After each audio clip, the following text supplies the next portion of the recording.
Hello friends, Assalamu alaikum. My name is Shadja and আজকে আমি তোমাদের সাথে শেয়ার করব difference between save and saves in Microsoft PowerPoint Bangla. অর্থাৎ আজকে আমি তোমাদের সাথে শেয়ার করব আমাদের মাইক্রোসফট পাওয়ার পয়েন্টের মধ্যে এখান থেকে আমাদের এই সেভ এবং সেভের মধ্যে পার্থক্য কি। তো কাজটা করার জন্য এটা আমি মিনিমাইজ করি। মিনিমাইজ করার পরে বিষয়টা করার জন্য এবার আমি এখান থেকে কিছু লিখি। এবার আমি এখান থেকে কিছু লিখলাম, মানে আমি জাস্ট তোমাদের দেখানোর জন্য কিছু লিখছি। পরে তোমরা টাইটেলে রাখার পরে আমরা যদি সাব টাইটেলে কিছু লিখতে চাই আমরা কিন্তু লিখতে পারি। ব্যাস, পরে আমি যদি এই প্রেজেন্টেশনের মধ্যে কোনো স্লাইড নিতে চাই এদের আমি এখান থেকে কিন্তু স্লাইড নিতে পারি। আমাদের আমরা কিছু লিখতে পারি নিয়ে,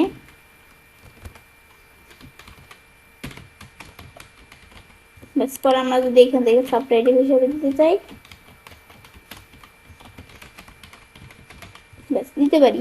কারণ আমরা যদি আরো স্লাইডের প্রয়োজন পড়ে আমরা কিন্তু এই যে এখান থেকে নেই, এই যে এদিকে ক্লিক করলে এই যে আরো স্লাইড চলে আসলো। এখন এখানে আমরা এটার মধ্যে কি লিখতে চাই লিখতে পারি। ব্যাস, এগুলো আমি ধরো কিছু লিখলাম। পরে তোমার যদি এই যে এখান থেকে পিকচার দেওয়ার অপশন আছে, আমরা যদি পিকচার দিতে চাই এদের আমরা পিকচার দিতে পারি। আমি এখান থেকে কিরকম দিতে চাই আমি কিন্তু এই যে এখান থেকে বিভিন্ন বিষয় দেওয়া আছে এখান থেকে আমি দিতে পারি।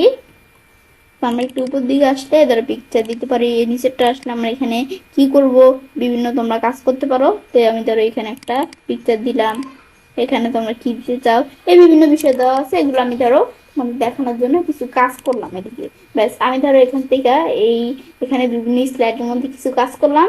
এখন আমি বিষয়টা তোমাদের দেখাবো। এখন আমি ধরো এই স্লাইডটার মধ্যে আমরা কিছু কাজ করার পর আমি ধরো এখন কি করব, এখানে কিছু আমরা এখান থেকে এই বিষয়টা করলাম, যে এই বিষয়গুলো কাজ করলাম এগুলো আমি সেভ করে রাখবো। আমরা মূলত এই প্রেজেন্টেশনটাই সেভ করে রাখবো। যখন আমরা আমাদের সেভ করব তখন এই টাইটেল বারে আমাদের নামটা চলে আসবে। তো বিষয়টা করার জন্য ফাইল মেনুতে এসে আমরা কিন্তু সেভে আসার পরে কম্পিউটার না কোন জায়গায় সেভ করবে এখানে কিন্তু আমি এখানে এই সেভ করতে পারি। এটা আমাদের লোকেশন দেখিয়ে দিয়ে পরে আমরা কি নামে করব, আমি ধরো ইচ্ছে এখান থেকে ইচ্ছে অল, ব্যাস এটা আমি তৈরি করবো। তারপরে এখন আমি যদি আমরা সেভ দেই দেখো বিষয়টা কিন্তু সেভ হয়ে গেল। এবং সেভ হওয়ার পরে যেই নামে সেভ হয়েছে এটা কিন্তু এই টাইটেল বারের উপরে চলে আসলো। কিন্তু এটা আমরা দেখলাম সেভ হলো, কিন্তু এই সেম ডকুমেন্ট আমি যদি আরেকটা নামে সেভ করতে চাই তাহলে কিন্তু আমরা এদিকে এসে এখন কিন্তু সেভ দিলে আর আমাদের সেভের অপশন আসবে না। এখন করতে হবে কি সেভ এস করতে হবে। এই সেভ এস করলে তাহলে বিষয়টা আমরা এখান থেকে আমরা একাধিক নামে সেভ করতে পারবো। কিন্তু আমি যদি এখন সেভ দেই এটা কিন্তু ডিজেবল নাই, এটা ইনেবল আছে। এখন সেভ দিলে কি কাজ করবে, এই সেভে ক্লিক করলে তাহলে আমি যদি এখান থেকে এই ইয়ের মধ্যে এখান থেকে যদি এই প্রেজেন্টেশন বা এই স্লাইডটার মধ্যে যদি আমরা কোনো কিছু এডিট করি, এডিট করে যদি এই যে এই নামে এই প্রেজেন্টেশনটার মধ্যে যদি আমি সেভ করে রেখে দিতে চাই তাহলে এই সেভ দিলে সেটা হবে মানে এই প্রেজেন্টেশনের মধ্যেই যেটুকু কাজ করবো সেটুকু সেভ হয়ে থাকবে।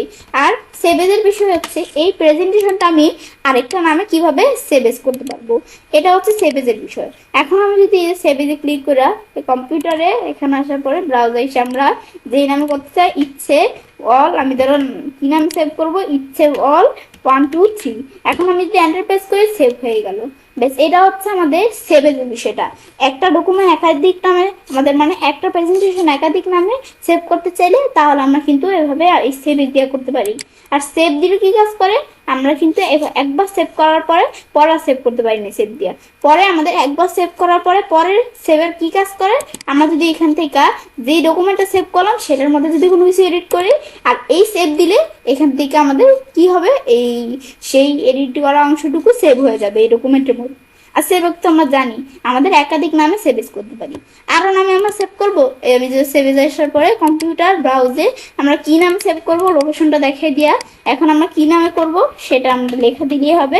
দেওয়ার পরে আমরা তো এখন আমাদের এভাবে সেভ করতেই পারবো। এখন আমি যদি আমাদের এই যে এই টুলস আসার পর এখানে জেনারেল অপশনস এখানে এসে আমি চাইলে কি করতে পারি, এখান থেকে বিষয়টা আমরা কি করতে পারি, এখান থেকে বিষয়টা একটা পাসওয়ার্ড দ্বারা লক করে দিতে পারি আমরা, যেন আমরা আমাদের এখান থেকে কেউ আমাদের ডকুমেন্টটা লক ছাড়া খুলতে না পারে। তো এখন আমি তোমাদের দেখানোর জন্য জাস্ট একটা পাসওয়ার্ড দিব, কিন্তু তোমরা এমন একটা পাসওয়ার্ড দিবে যেটা তোমরা ছাড়া আর কেউ জানে না। তো দেখানোর জন্য আমি জাস্ট একটা পাসওয়ার্ড দেই, আমি একটা পাসওয়ার্ড দিলাম, কিন্তু তোমরা কিন্তু আমার মধ্যে এরকম করে পাসওয়ার্ড দিও না। তোমরা এমন একটা পাসওয়ার্ড দিবে বলছি যে তোমরা সারমন জানো আর কেউ না জানে। ব্যাস, এভাবে দেওয়ার পর আমি যদি এখন ওকে দিই ব্যাস আবার দিতে বলছে এখন এই সেম পাসওয়ার্ডটা। এখন দেওয়ার পর আবার দিতে বলছে, আমাদের মোট 4 বার দিতে হবে। দেওয়ার পর আমি এখন যদি সেভ দেই, ব্যাস সেভ হয়ে গেল এই আমাদের এই নামে। এখন আমি এটা ক্লোজ করি, ক্লোজ করে আমি যদি আমার এখানে আসি, আসার পর আমি ডকুমেন্টে সেভ করছি, আমার কিন্তু এখান থেকে ফাইলগুলা এখানে আমাদের সেভ হয়ে গেছে। এখন আমি একটু দেখি, এই যে ইচ্ছে অল, এই যে ইচ্ছে অল 1 2 3, এই যে এর আমি কিন্তু ফাইলগুলা সেভ হয়ে গেল। এখন ইচ্ছে অল, ইচ্ছে 1 2 আমাদের 3, ইচ্ছে অল 1 2 3, পর আমাদের ইচ্ছে অল 1 2 3 ABC। এখন এভাবে কিন্তু এই নামে আমরা সেভ করছি। এখন কিন্তু আমাদের এই সেম প্রেজেন্টেশনটা এখানে অনেক নামে সেভ করছি আমি, এখন 3টা নামে সেভ করছি। এখন আমি যদি এই যে ইচ্ছে অলের মধ্যে আসি, আসলে এখানে কিন্তু এই ফাইলটা ওপেন হয়ে যাবে। ব্যাস এখানে কিন্তু ওপেন করতে পারি, সেম ইচ্ছে অল 1 2 3 দিলে এই সেম ফাইলই কিন্তু ওপেন হয়ে যাবে। আমি দেখি সেম ফাইলই কিন্তু ওই যে ওপেন হয়ে গেছে। ব্যাস ওপেন হওয়ার পর আবার ক্লোজ করি। কিন্তু আমি যখন ইচ্ছে অল 1 2 3 ABCD এই ফাইলটা ওপেন করতে যাব, ব্যাস ওপেন করলে আমি একটু ওয়েট করি। এখন কিন্তু এই যে পাসওয়ার্ড যাচ্ছে, পাসওয়ার্ড ছাড়া একটু ওপেন করতে দিবে না। এখন আমি ভুল একটা পাসওয়ার্ড দিয়ে এন্টার প্রেস করলাম, ব্যাস এখন কিন্তু এখানে এটা ওপেন হচ্ছে না। কেন? কারণ আমরা ভুল পাসওয়ার্ড দিছি। যদি আমরা সঠিক পাসওয়ার্ড দিতাম তাহলে ওপেন হতো। তো এখন সেজন্য আমাদের পাসওয়ার্ডটা মনে রাখতে হবে। তা আমি এখান থেকে আমরা আমাদের এখন পাসওয়ার্ডটা দেই, ব্যাস দেওয়ার পর আমি এখন ওকে দিলে এই দেখো আমার ফাইলটা কিন্তু ওপেন হয়ে যাবে। এখন আমাদের একবার দেওয়ার পর বলছে আবার দিতে, মানে 2বার দিতে হবে। তো এখন এই যে দেওয়ার পর আমরা এন্টার প্রেস করি, ব্যাস বিষয়টা কিন্তু হয়ে গেল। ব্যাস এখন আমরা আমাদের এখান থেকে এভাবে করার পর ক্যান্সেল দিই, ব্যাস এখন কিন্তু ফাইলটা ওপেন হয়ে গেল। এখন আমরা চাই কি করতে, আমরা আমাদের ফাইলে এখান থেকে পাসওয়ার্ডটা উঠিয়ে দিতে। কোনো দরকার নেই আমাদের ফাইলের পাসওয়ার্ড, এখন আর প্রয়োজন নেই। তো আমরা ফাইল মেনুতে সাথে আমরা এই যে এখান থেকে সেভ আসি, আসার পরে এখান থেকে কম্পিউটার থেকে ব্রাউজ থেকে আমি যদি এই টুলসে আসার পরে এখন আমি যদি এই যে এখান থেকে জেনারেল অপশন থেকে এই পাসওয়ার্ডটা উঠিয়ে দিই, ব্যাস উঠিয়ে দেওয়ার পরে এখন আমি ওকে দিই। ব্যাস এখন আমি যদি সেভ করি, সেভ দেওয়ার পরে এখন আমি ইয়েস দিব। হ্যাঁ, এটা দেওয়ার পরে এখন আমি যদি এটা আমরা এখান থেকে সেভ করার পর আমি যদি এখন ক্লোজ করি, ক্লোজ করার পরে এখন আবার এই সেম ফাইলটা আমি যদি ওপেন করি, তাহলে দেখবো পাসওয়ার্ড ছাড়াই ওপেন হয়ে গেছে। ওয়েট করি, এই দেখো পাসওয়ার্ড ছাড়াই কিন্তু ফাইলটা ওপেন হয়ে গেছে। কেন? কারণ আমরা পাসওয়ার্ডটা উঠিয়ে দিচ্ছি সেজন্য। ব্যাস এই বিষয়টা আমরা দেখলাম, দেখার পর আমি চাইলে কাজটা করতে পারি। এবং আমরা খুব সহজেই মাইক্রোসফট পাওয়ার পয়েন্টের মধ্যে সেভ এবং সেভের আমাদের যে এখান থেকে দুইটার মধ্যে যেই আমাদের পার্থক্য, সেই বিষয়টা আজকে আমি তোমাদের সাথে শেয়ার করলাম। ফ্রেন্ডস, আমার আজকের ভিডিও তোমাদের ভালো লেগে থাকে তোমার চ্যানেলটি সাবস্ক্রাইব, লাইক এবং সবার সাথে শেয়ার করবে।